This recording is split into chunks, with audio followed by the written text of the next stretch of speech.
முத்தி பூர்ணமையாகவே பிரம்ம பிரகாச மெய்வழி சாலையாண்டவர்களின் ஆதி மெய் உதய பூரண வேதாந்தம் அவர்கள் அருளிய கிரந்தத்திலிருந்து எனக்கு தெரிந்த வரிகளை உங்களோடு பகிர்ந்து கொள்ள விரும்புகிறேன். விருப்பப்பட்டவர்கள் பாருங்க, மற்றவர்களுக்கு எடுத்து சொல்லுங்க. தெய்வத்தை தவிர வேற எவரையும் நம்பாதீங்க. இன்னைக்கு தானே எழுதுனா மாதிரி ஒவ்வொருத்தரும் வேஷம் போட்டு திரிஞ்சுக்கிட்டு இருக்கிறாங்க. இதை முன்னாடி உங்களுக்கு நான் எச்சரிக்கிறேன், அதை நீங்கள் பார்த்துருங்க கவனமாக. அதைத்தான் நான் சொல்கிறேன். நமஸ்காரம்.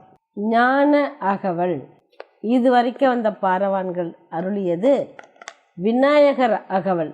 அவங்களுடைய சீடராகிய அவ்வை பாட்டி தான் அதை எழுதுனாங்க. இப்போது தெய்வமே இதை அருளி செய்திருக்காங்க. இந்த பாடல்கள் மூலமாக நம்ம தெரிஞ்சிக்க வேண்டியது என்னதுன்னு தெரிஞ்சுக்கோம், கவனமாக வச்சுங்க. ஆதியே துணை ஞான அகவல் காப்பு.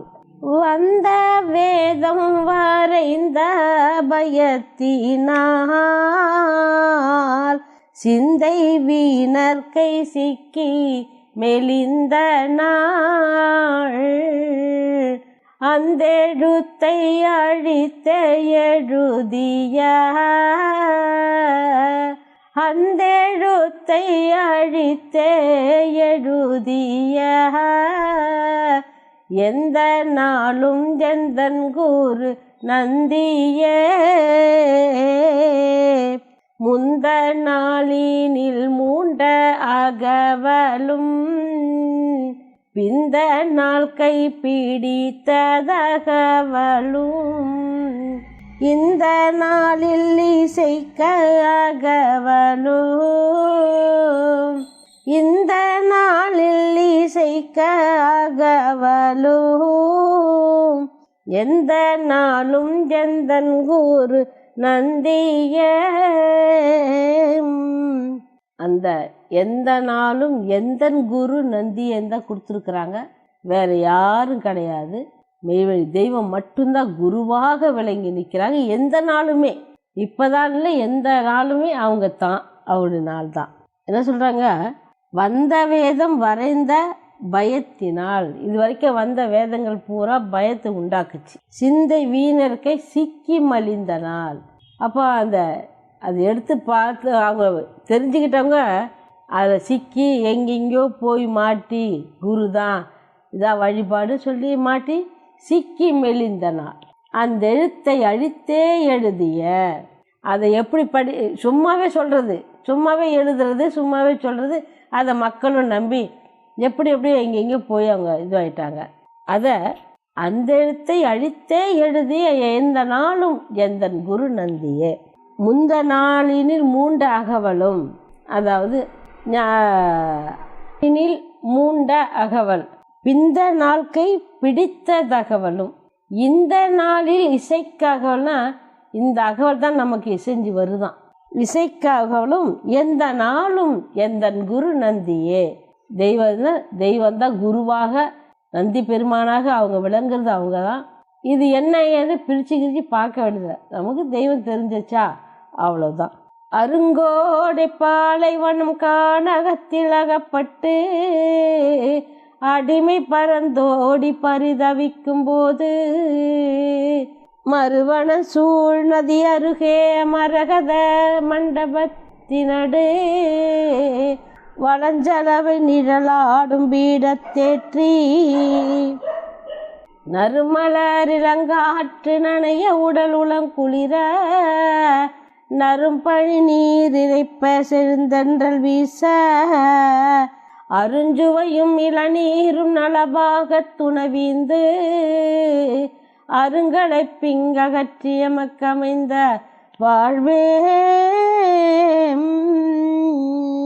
அதாவது அருங்கோடை பாலைவனம் கானகத்தில் அகப்பட்டு, இன்னைக்கு எல்லாம் மக்கள்லாம் இதுதான் மெய், இதுதான் மெய், இதுதான் மெய்ன்னு அந்த பாலைவனத்திலே ஒன்றும் போய் சேர்ற வழி தெரியாது, அப்படியே இருந்து போகிறது தான் மிச்சம்.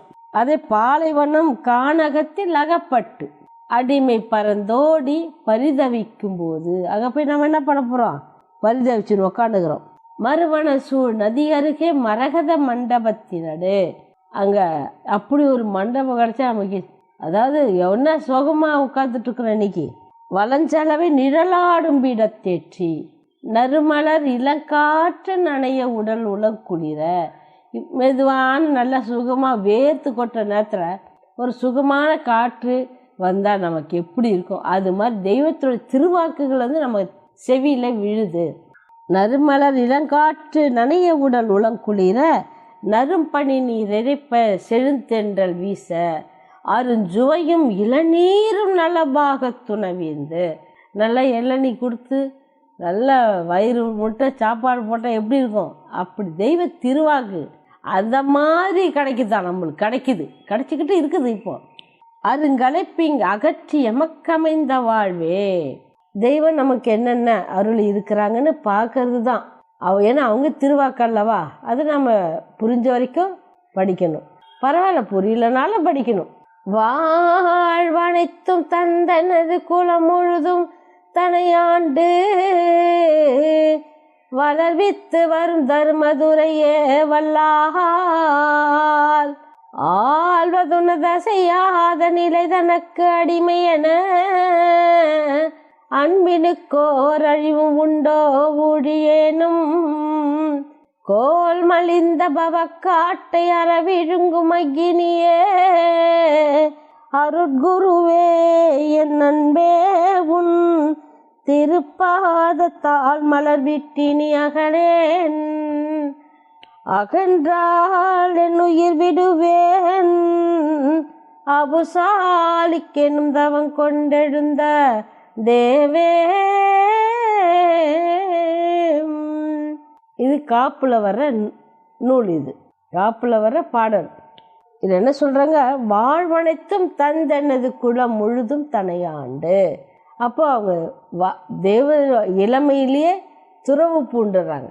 அந்த வாழெல்லாம் தந்து என் குலம் முழுதும் தனையாண்டு வளர்வித்து வரும் தர்மதுரையே. இன்னைக்கு செவி அறிவு, மூக்கறிவு, எல்லா அறிவும் வளருது. அவங்க பேர் தான் தர்மதுரை, வேற யாரும் அந்த செயல் செய்கிறவங்க கிடையாது. ஆள்வதுனது அசையாத நிலை தனக்கு அடிமையென, ஆள்வதுனது அசையாத நிலை தனக்கு அடிமையென அன்பினுக்கோர் அழிவும் உண்டோ. நமக்கு அவங்களுடைய அன்பு கொடுக்குறாங்க, அதுக்கு அழிவும் உண்டோ ஊழியேனும் கோல் மலிந்த பவக்காட்டை. நம்முடைய உடம்பு ஒரு பவக்காடு. கோல் மலிந்த பவக்காடுன்றது நம்ம உடம்பு தான், நம்ம எண்ணங்கள் தான். பவக்காட்டை அறவிழுங்கும் அக்கினியாக அவங்க தான், தெய்வம் தான் அதை நம்மளை சுத்தம் பண்ணுறாங்க. அறவிழுங்கும் அக்கினியே அருட்குருவே உன் திருப்பாத தாள் மலர் விட்டினி அகலேன். அருட்குருவே என் அன்பே. அவங்க அந்த தெய்வம் தான் குருவாக இருக்கிறாங்க, அருட்குருவாக இருக்கிறாங்க. அன்பாகவும் அவங்க தான் இருக்கிறாங்க, வேற யாரும் நமக்கு கதி கிடையாது. அருட்குருவே உன் திருப்பாத தாள் மலர் விட்டினி அகலேன் அகன்றால் என் உயிர் விடுவேன் அபுசாலிக்கெனும் தவம் கொண்டெழுந்த தேவே. அபுசால் நம்ம தெய்வத்தை தான் அப்படி வணங்குறோம். அடுத்து நூல், அதில் அடிமுடி நடுவும் அந்தமும் இலவாய் நடுவணி நிலவாய் நாயக நபியாய் படியினில் அடியார் போதக குருவாய் அடிபடி தீண்டாதாரணனாவும் அடைக்கலம் பட்ட அடிமிக தமக்கு துடைத்திடும் பாவ நாசமா முதலாய் அருளடைப்படுத்த இருவிழி நோக்கும் இருளர் மொழியும் இமையா நாட்டமும் பகர்மொழி சுவையும் பசியின் இலுகப்பும் இகமதினாசை என்றுளும் வெறுப்பும்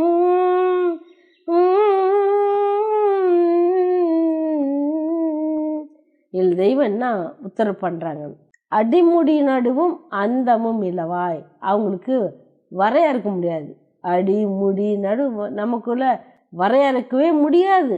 அந்தமும் இலவாய், முடிவே இல்லாதவங்க அவங்க. நடுவணை நிலவாய் நாயக நபியா. எப்படி நமக்கு ஒரு நிலவு குளிர்ச்சியை தந்து நம்மளை ஆளுதோ அது மாதிரி நபியாக தெய்வம் இருக்கிறாங்க. நிலவு போல இருக்கிறாங்க தெய்வம். படியினில் அடியார் போதக குருவாய். இந்த படிங்கிறது உலகம், அதில் போதிக்கிற குருவாக இருக்கிறாங்க. பாருங்க, அவங்களே போதனை செய்கிறாங்க. வேற யாருக்கு போதனை நமக்கு கேட்க வேண்டிய அவசியம் இல்லையே. அடைக்கலம் பட்ட அடிமைகள் தமக்கு துடைத்திடும் பாவ நாசமா முதலாய். அதாவது அவங்க கிட்ட அடைக்கலம் பட்டவங்களுக்கு தான் அந்த பாவத்தை தொடச்சி எடுக்கிறாங்க. அருளடை படுத்த இருவிழி நோக்கும் இருளறு மொழியும் இமையான ஆட்டமும். அந்த அவங்க பார்வை எப்பவுமே அருளோடு தான் நம்ம மேலே பாயும். அருளடை படுத்த இருவிழி நோக்குமே அதே தான். இமையான ஆட்டமும், அவங்க தெய்வத்தோட கண்கள் இமைக்காது. இமையான ஆட்டமும் பகர்மொழி சுவையும் பசியின் இலுகப்பும். அவங்க பகர்ந்து சொல்கிறாங்க அந்த மொழியில். அந்த மொழியில் பசியாக இருக்கணும். வேற எது பசியாக இருந்துட போகிறீங்க? அதில் பசியாக இருக்கணும். தெய்வ திருவாக்கில் பசியாக இருக்கும். அதில் பசியாக இருக்க இருக்க இகமதின் ஆசை என்றும் வெறுப்போம்.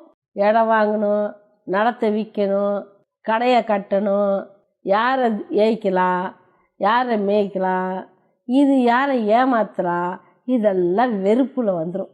அப்போது தெய்வத்திட்ட நல்ல பிள்ளைய போய் உட்காந்துப்போம். உண்மையிலே இது நடக்குது. இந்த நிலை நமக்கு மாறுது.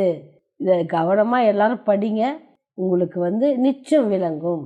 நமஸ்காரம்.